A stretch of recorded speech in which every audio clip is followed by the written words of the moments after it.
Now,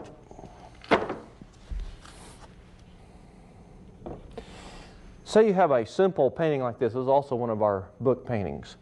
And I want to haze or glaze this a little bit. I don't want to do the whole painting, okay? So now we're going to use what you call a dry brush glaze.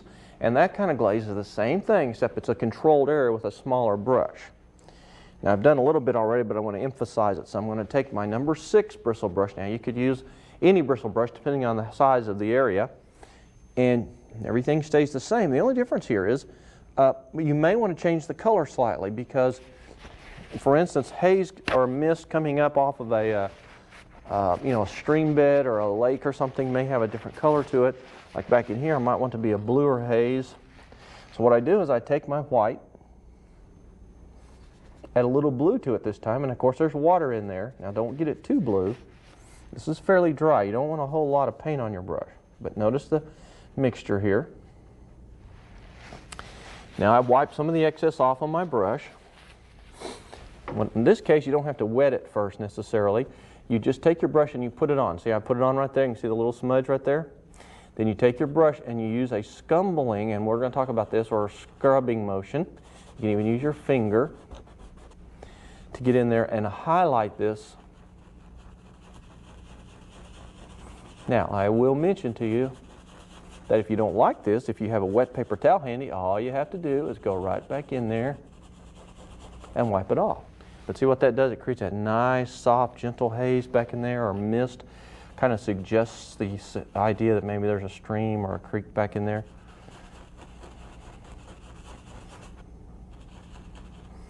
So you can pick spots just between your trees.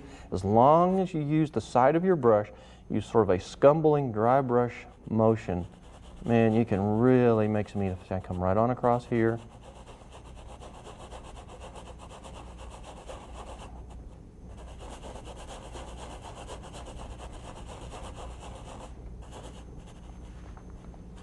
Really adds a nice touch to it.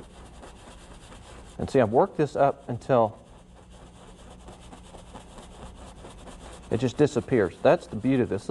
See how it blends up? It looks just like the fog or mist raising up off of the, maybe this little stream meanders way back in there between these levels of mountains, and it creates this nice little haze or that mist. But that's called a dry brush glaze. It's the same technique, except you're painting with a bristle brush, scrubbing it on, blending it out, instead of putting an overall glaze on there, okay? So keep that in mind if you're reading through one of the books or seeing one of the shows. You hear me talk about that, you'll know a little more about how to deal with it, okay?